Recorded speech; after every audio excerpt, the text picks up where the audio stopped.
अस्सलाम वालेकुम। एक और व्लॉग के साथ सोहेल रशीद आपकी खिदमत में हाजिर। आज कुछ बहुत गर्मा गर्म किस्म की ख़बरें हैं जो आपके सामने रखनी है। जैसा हमने आपको पिछले 2 दिन में अपडेट किया था कि आने वाला हफ़्ता बहुत अहम होने वाला है, जो वर्किंग डेज स्टार्ट होंगे उससे, और उसका आगाज़ हो चुका है। आज इस व्लॉग में आपसे 3 अहम ख़बरें जो हैं वो शेयर करेंगे। आपको पहले 3 अहम क्वेश्चंस बता देते हैं कि इलेक्शन कमीशन में आज का दिन इंतहाई अहम क्यों है।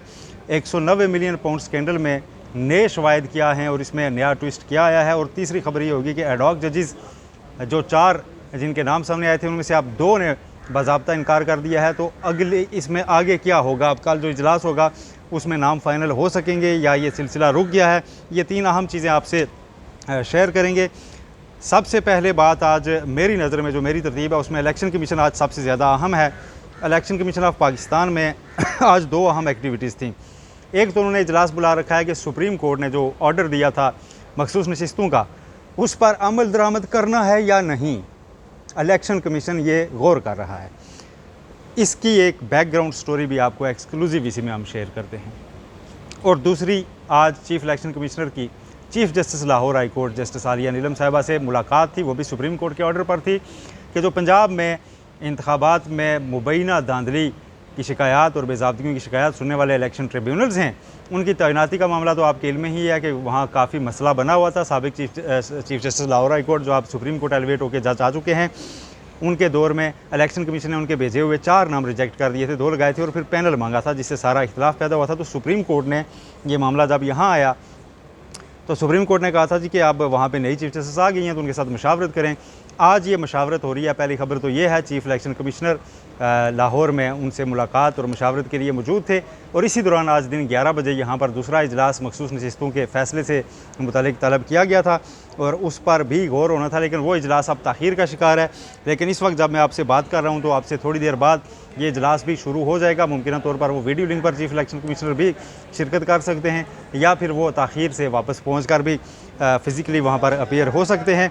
लेकिन इलेक्शन कमीशन का मूड क्या है ये बताने के लिए आपको आगे उन्होंने क्या करना है ये तो वो आज फ़ैसला करेंगे। अब तक का उनका मूड क्या है ये बताने के लिए आपसे मैं बड़ी एक एक्सक्लूसिव किस्म की चीज़ शेयर करना चाहता हूँ कि जब मखसूस नशिस्तों का फ़ैसला आया, अमूमन ऐसा होता नहीं है कि कोई आईनी इदारा इस तरह रिएक्ट करे, लेकिन इलेक्शन कमीशन ऑफ पाकिस्तान ने ज़राए से ख़बरें और इलेक्शन कमीशन के बहुत आला शख्सियत ने ये ख़बरें भेजी हैं। मैं अब किसी का हिंट नहीं देना चाहता, जिसके जो स्याह और सफ़ेद का मालिक आप कह सकते हैं, चीफ इलेक्शन कमिश्नर का भी मैं नहीं कह रहा, लेकिन उन्होंने रिपोर्टर्स को ख़बरें भेजी हैं जी कि ज़राए से ये चलाई जाएं। और उसमें बड़ा लंबा चौड़ा पैराग्राफ था। मैं जल्दी से उसके कुछ पॉइंट्स आपके सामने पढ़ देता हूँ। कहा गया जी कि ज़राए से चलाएं। जब सुप्रीम कोर्ट ने कह दिया कि इलेक्शन कमीशन ने हमारे ऑर्डर की गलत तशरीह की, तो इलेक्शन कमीशन से ज़राए से ख़बरें दी जाती हैं कि इलेक्शन कमीशन ने कभी नहीं कहा कि पीटीआई सियासी पार्टी नहीं है, ये एक सियासी पार्टी है और इसका नाम भी सियासी पार्टियों की लिस्ट में शामिल है जो कि इलेक्शन कमीशन की वेबसाइट पर मौजूद है। मज़ीद ये कि इलेक्शन कमीशन ने किसी फ़ैसले की गलत तशरीह नहीं की। सुप्रीम कोर्ट के 8 जजेस को गलत कहा जा रहा है। अलबत्ता इलेक्शन कमीशन ने पीटीआई के इंट्रा पार्टी इलेक्शन को दुरुस्त करार नहीं दिया, जिसके खिलाफ पीटीआई मुख्तलिफ फोरम्स पर गई और इलेक्शन कमीशन का फैसला बरकरार रखा गया। वही 13 जनवरी के फैसले का हवाला दिया जा रहा है कि उनका बैट का सिंबल नहीं रहा था। फिर उन्होंने कहा जी कि जिन 39 एमएनएज़ को पीटीआई का एमएनए करार दिया गया है, उन्होंने अपने कागजात नामजदगी में पीटीआई से अपनी वाबस्तगी जाहिर की थी, लेकिन किसी भी पार्टी के उम्मीदवार होने का पार्टी टिकट और डिक्लेरेशन रिटर्निंग अफसर के पास जमा नहीं करवाया था। ये अब इलेक्शन कमीशन कह रहा है, जबकि सुप्रीम कोर्ट कह चुका है कि किसी एक कॉलम भी उनका नाम जाहिर किया गया बहुत था। अच्छा, लिहाजा रिटर्निंग अफसरों के लिए मुमकिन ही नहीं था कि वो उनको पीटीआई का उम्मीदवार डिक्लेयर कर दें। चलें, तब नहीं था, अब सुप्रीम कोर्ट ने कह दिया अब आप कर दें, लेकिन वहाँ से ज़राए से कह रहा है जी कि पीटीआई इन नशिस्तों की हकदार नहीं है। सुप्रीम कोर्ट ने कह दिया, लेकिन वो कह रहे हैं ज़राए से ये अब दब भी जाएँ। और सुप्रीम कोर्ट में सुन्नी इत्तेहाद कौंसिल इलेक्शन कमीशन और पेशावर हाई कोर्ट के फैसले के खिलाफ अपील में आई। सुन्नी इत्तेहाद कौंसिल की अपील मुस्तरद कर दी गई। पीटीआई इस केस में तो इलेक्शन कमीशन में पार्टी, ना तो इलेक्शन कमीशन में पार्टी थी और ना ही पेशावर हाई कोर्ट के सामने पार्टी थी और ना ही सुप्रीम कोर्ट में पार्टी थी, लिहाजा उनको मखसूस नशिस्तें देना समझ से बालातर है। ये इलेक्शन कमीशन ऑफ पाकिस्तान के ज़राए ख़बर जो है वो सहाफ़ियों को दे रहे हैं और ये पूरा मतन जो मैंने आपके सामने पढ़ा है ये वहीं से रिपोर्टर्स को किया गया मैसेज, उसको मैंने आपके लिए सामने रखा है। फिर ज़राए से ज़राए से ख़बर आती है अगले दिन जी कि सुप्रीम कोर्ट ऑफ पाकिस्तान के आर्डर पर अमल दरामद के लिए इलेक्शन कमीशन अमल दरामद / गौर होश के लिए इलेक्शन कमीशन का बाज़ाब्ता इजलास बरोज़ जुमेरात मुर्खा 18 जुलाई दिन 11 बजे होगा, जिसमें सेक्रेटरी इलेक्शन कमीशन इलेक्शन और लीगल विंग्स के सरबराहान, ये वही खबर है कि इजलास होगा। आज अब वो इजलास ताख़ीर का शिकार है। फिर उसके बाद ज़राए से खबर आती है कि अब वक्त तब्दील हो गया है और पहले जो 11 बजे का था अब वो शाम को इजलास होगा। ये अभी तक का जो एक उनकी तरफ से रिस्पांस था, इसकी रोशनी में एक चीज़ अखज़ की जा सकती है कि मुमकिन तौर पर इलेक्शन कमीशन भी कहीं नज़रसानी में ना आ जाएगी। मीनवाइल हम एक छोटी मोटी अमल दरामद कर लेते हैं। एक एलामिया तो यही आएगा शाम को, ये ना कि ये खबर गलत होगी। एलामिया में यही कहा जाता है हमेशा कि जी सुप्रीम कोर्ट मोहतरम है, उसके हर हुक्म पर अमल दरामद होगा, ये और फिर एक कानूनी रास्ता है, नज़रसानी में हम जा सकते हैं। तो ये एक सिचुएशन एमर्ज हो सकती है। जो आपके सामने मैंने चीज़ें रखी, ये वो हार्ड कोर फैक्ट्स थे जो सुप्रीम कोर्ट के फैसले के बाद आज तक सामने आए, जो वहाँ के ज़राए से ये खबरें आईं। दूसरा अहम मामला 190 मिलियन पाउंड स्कैंडल, जिस पर मैंने आपको अपना व्लॉग शुरू करने से पहले भी, अपने यूट्यूब चैनल से पहले भी मुख्तलिफ चैनल्स के ज़रिए आपके सामने रखता रहा हूँ कि इस रेफरेंस को कैसे जल्दबाजी में बनाया गया, कैसे इसमें जो बेसिक्स थी वो पूरी नहीं की गई और कैसे इमरान खान को मरकज़ी मुल्ज़म बनाया गया जबकि कोई और बनता था। और फिर उसी को अदालतों ने इंडोर्स किया, ज़मानत के फ़ैसलों में इमरान खान को जो दी गई कि ये तो इसमें से कोई माली फ़ायदा इनका साबित नहीं हो रहा। अब रेफरेंस में आधे मुल्ज़मान का बयान हो चुका है, लेकिन अब जनाब ज़राए ये कह रहे हैं कि नैब इसमें ज़िमनी रेफरेंस दायर करेगा और ज़िमनी रेफरेंस में अब नए शवाहिद अदालत के सामने रखे जाएंगे। यानी कि नैब को कहीं ना कहीं लगा है कि जो रेफरेंस दायर किया है वो शायद नाकाफ़ी ही है। इस पर काफ़ी ले दे हुई थी जब मैंने पहली बार ये बात की कि अभी इसमें चीज़ें मिसिंग, ये लिंक नहीं कर पा रही।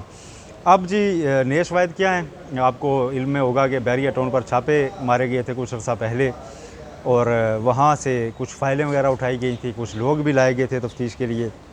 मलिक रियाज तो खुद यहाँ मौजूद नहीं है, लेकिन उनकी रोशनी में ज़राए का ये दावा है कि कोई नया गवाह या कोई नया वादा माफ़ गवाह वो तैयार हो सकता है और बेसिकली उसको अदालत पेश किया जाएगा उन डॉक्यूमेंट्स के साथ और उसकी पहले अदालत से अब इजाज़त ली जाएगी कि हम ज़िमनी रेफरेंस ला रहे हैं।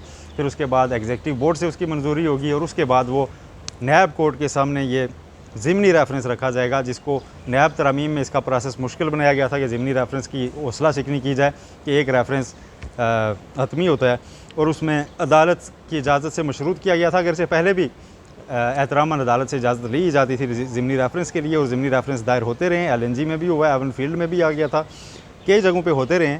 इसमें कोई नई चीज़ नहीं होगी कि ज़िमनी रेफरेंस आ गया, लेकिन ये इस बार निस्बतन लेट आया है। जब आप एक तरफ कह रहे हैं कि ट्रायल कंक्लूड होने वाला है, हम जल्दी जल्दी उसमें जा रहे हैं, तो ज़िमनी रेफरेंस अभी आना है, फिर उसके शवाहिद का जायज़ा होगा, फिर उसमें देखा जाएगा कि जो आपकी पहली रेफरेंस में लिखी पूरी कहानी है उसे कैसे लिंक करते हैं। सबसे बड़ी चीज़, बाकी सारे मुल्ज़मान तो इश्तिहारी हैं, इसमें तो आपके सामने हैं इमरान खान साहब, बुशरा बीबी। अब इमरान खान को लिंक करने के लिए क्या इसमें नई चीज़ आती है, ये बड़ी दिलचस्प होगी, देखने वाली होगी। और ये आपसे मैं कमिट ज़रूर कर रहा हूँ कि ये ज़िमनी रेफरेंस जब भी तैयार हुआ, इसकी मुकम्मल इन्वेस्टिगेशन रिपोर्ट और ये सारी चीज़ें मैं आपके सामने रखूँगा कि इसमें है क्या। क्विकली तीसरी खबर पर एडहॉक जजेस जस्टिस रिटायर्ड मुशीर आलम के बाद जस्टिस रिटायर्ड मकबूल बाकर ने भी इनकार कर दिया और ये चीज़ अब कन्फर्म हो चुकी है कि वो भी अब एडहॉक जज बनने में दिलचस्पी नहीं रखते। उन्होंने इनकार कर दिया है बाज़ाब्ता तौर पर और वो कह रहे हैं जी कि ये एक आइनी ज़िम्मेदारी है और आइनी ओहदा होता है और मैं बस ज़ाती वजूहात पर इसमें नहीं आना चाहता। अब 4 में से 2 जजेस का इनकार हो चुका है, 2 ही बाकी बचे हैं। तो कल इजलास होना है जुडिशल कमीशन ऑफ पाकिस्तान का, उसमें अब 4 नामों पे गौर होना था, अब 2 पे गौर होगा।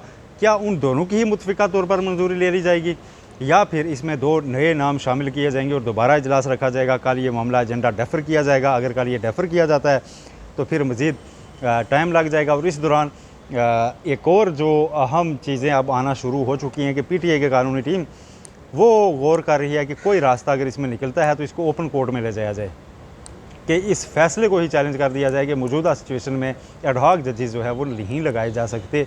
और अगर ऐसी कोई सिचुएशन निकलती है और ये मामला ओपन कोर्ट में आ जाता है सुप्रीम कोर्ट के सामने ही, तो जब सुप्रीम जुडिशल काउंसिल की कार्रवाइयाँ या चैलेंज हो रही हैं, उसके ऊपर आर्डर्स हो रहे हैं, तो जुडिशल कमीशन ऑफ पाकिस्तान भी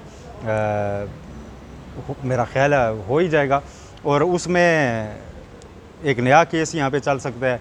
फिर चूँकि चीफ जस्टिस काजी फ़ायज़ साहब ने तो खुद ये तजवीज़ दी हुई है, तो मेरा ख्याल है फिर बेंच भी अलग होगा, फिर ये एक नई तरह का ट्विस्ट होगा। सरदार लतीफ़ खोसा साहब ने ये क्लियरली कहा है, आज मैं उनकी टॉक भी सुन रहा था, उन्होंने कहा जी कि हम ये तैनातियाँ नहीं होने देंगे, ये गैर आइनी है और गैर आइनी होने की बुनियाद पर तो आप कोई चीज़ भी आइनी अदालतों में चैलेंज कर सकते हैं। ये 3 खबरें थी। इलेक्शन कमीशन में क्या होगा फ़ैसला, शाम को आपको दूसरे व्लॉग में मुकम्मल तफसीलात के साथ आगाह करूँगा, उसके सारे बैकग्राउंडर के साथ और इनसाइड स्टोरी के साथ। तब तक अपना बहुत ख्याल रखिएगा। अल्लाह हाफिज़।